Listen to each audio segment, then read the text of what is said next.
Bismillahirrahmanirrahim. Assalamualaikum warahmatullahi wabarakatuh.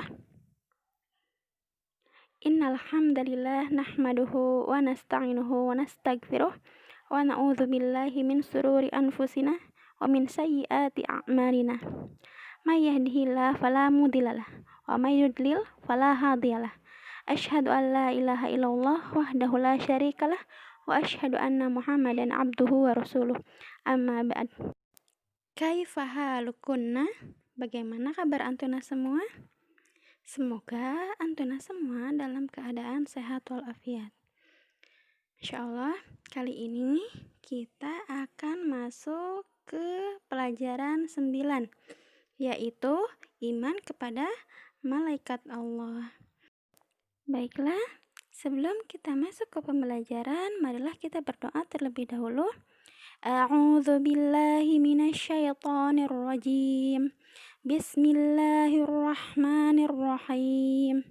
Allahumma anfa'ni bima 'allamtani wa 'allimni ma yanfa'uni wa zidni ilman.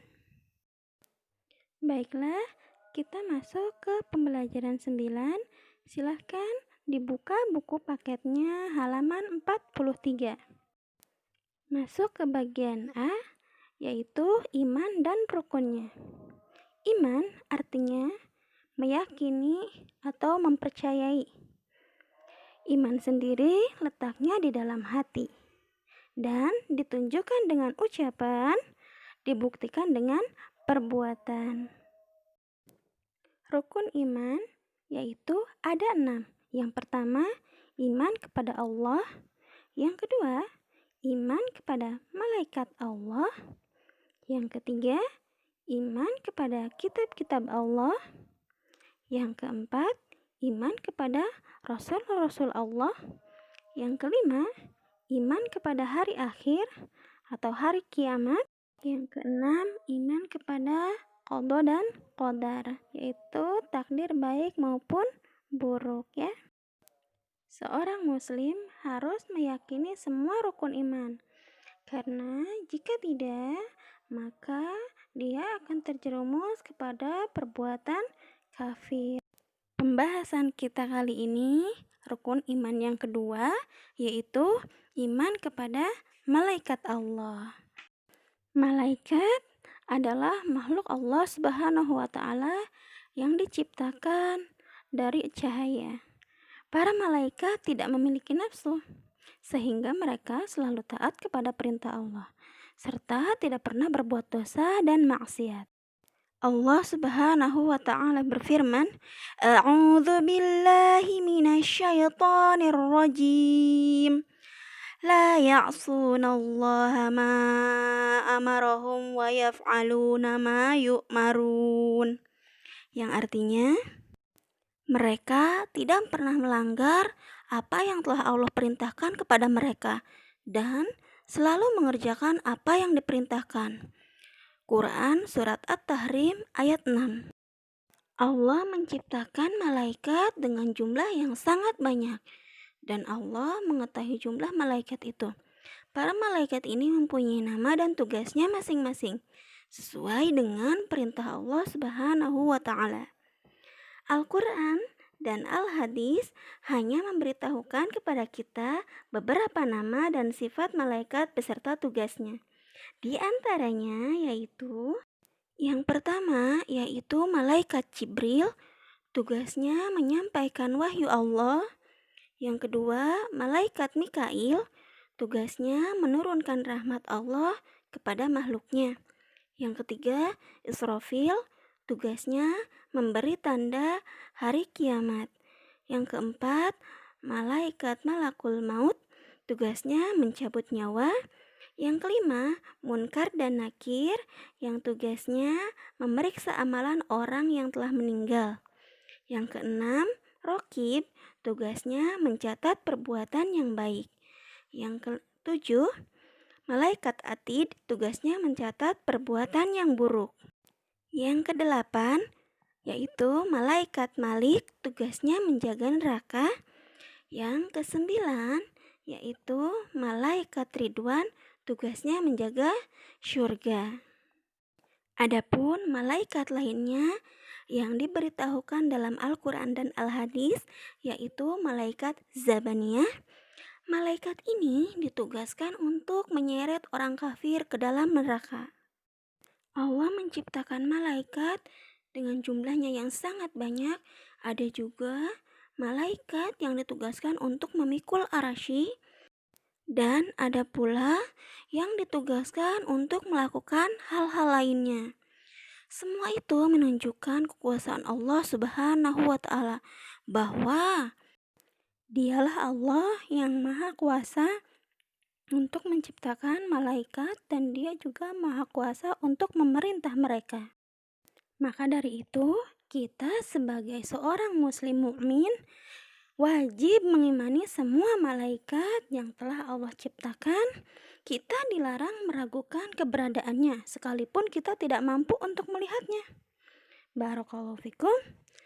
Cukup sekian materi pada pembelajaran 9 ini. Baiklah, sekarang kita masuk ke pelajaran 10, yaitu sifat dermawan dan kikir. Sifat dermawan dan kikir merupakan dua sifat yang saling berlawanan. Rasulullah Shallallahu Alaihi Wasallam ialah orang yang selalu memberikan sesuatu kepada orang yang membutuhkannya. Rasulullah sangat benci dengan sifat bakhil atau kikir.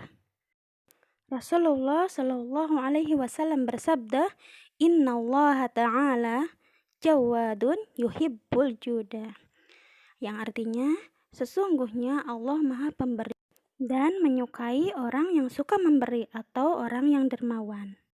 Ketika kita memberi, misalnya bersedekah, haruslah dengan niat yang ikhlas karena Allah. Ikhlas artinya mengharapkan balasan pahala dari Allah tanpa mengharapkan pujian dari orang lain. Jika kita mau memberi orang lain, maka harus dilakukan dengan sopan dan santun. Tidak boleh bersedekah dengan kasar dan tidak sopan, karena akan menyakiti hati orang yang menerimanya. Allah Subhanahu wa Ta'ala berfirman, A'udzu billahi minasyaitonir rajim. Qaulun ma'rufun wa maghfiratun khairum min shadaqati yasba'uha adza.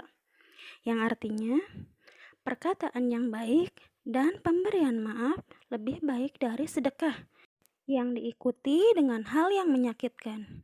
Quran Surat Al-Baqarah ayat 263. Pada suatu kisah, Rasulullah menamakan kisah itu Jaisul Usra. Jaisul Usra adalah ketika kaum muslimin ingin menyerbu tentara Romawi yang menghina ajaran Islam. Padahal kala itu kaum muslimin sedang dalam kondisi susah. Namun, pada saat itulah muncul Utsman bin Affan. Dia menyumbangkan sebagian hartanya untuk memenuhi kebutuhan perang kaum muslimin. Keutamaan orang yang mempunyai sifat dermawan diantaranya, 1. Allah akan mengganti hartanya dengan yang lebih baik. 2. Dicintai Allah dan disenangi semua orang. 3. Diselamatkan dari gangguan di dunia dan di akhirat. 4. Harta dan jiwanya akan dibersihkan oleh Allah. 5. Tidak mudah gelisah ketika ditimpa kemiskinan. 6. Tidak sombong ketika diberi kekayaan. Dan masih banyak lagi keutamaan-keutamaan orang yang mempunyai sifat dermawan selain dari yang disebutkan tadi. Sedangkan orang yang kikir adalah orang yang tidak mau memberikan pertolongan kepada orang lain. Dan dia mempunyai sifat sombong terhadap sesama dan juga terhadap Allah Subhanahu wa Ta'ala. Bahkan dikatakan bahwa sifat kikir merupakan sifat warisan Qarun. Siapakah Qarun? Qarun adalah salah seorang yang dikaruniai oleh Allah Subhanahu wa Ta'ala dengan harta berlimpah. Ia mempunyai banyak sekali gudang untuk penyimpanan harta-hartanya. Namun, di balik itu semua, Qarun adalah orang yang sangat sombong dan angkuh terhadap orang lain. Dia juga kikir terhadap orang lain. Dia tidak pernah mau memberikan bantuan kepada orang yang membutuhkan bantuannya. Maka dari itu, Allah Subhanahu wa Ta'ala murka terhadap Korun, sehingga Allah Subhanahu wa Ta'ala menimpakan azab kepada Korun dengan gempa bumi yang sangat dahsyat. Namun, anehnya, gempa itu hanya terjadi di sekitar rumah Korun. Korun dan seluruh kekayaannya tenggelam di telan bumi. Nah, anak-anakku sekalian, dari kisah Korun ini dapat kita pahami bahwa Korun itu adalah orang yang sombong lagi kikir. Dan Allah tidak suka dengan orang-orang yang seperti Korun ini. Maka dari itu, anak-anakku sekalian, jagalah sikap kita terhadap orang lain. Ketika ada yang membutuhkan bantuan kita, maka kita tolonglah orang tersebut semampu yang kita bisa. Alhamdulillah, pada hari ini kita telah membahas 2 materi. Silahkan Ananda kerjakan latihan evaluasinya sesuai dengan pembelajarannya. Untuk pelajaran 9, silahkan Ananda isi soal latihan evaluasinya di halaman 46, dan untuk pelajaran 10, silahkan Ananda isi soal latihan evaluasinya di halaman 51 dan 52. Kiranya ada yang belum bisa dipahami, silahkan Ananda bertanya. Baiklah, kita tutup dengan doa kafaratul majlis. Subhanakallahumma wa bihamdika asyhadu an la ilaha illa anta astaghfiruka wa atubu ilaik. Ibu akhiri, wassalamualaikum warahmatullahi wabarakatuh.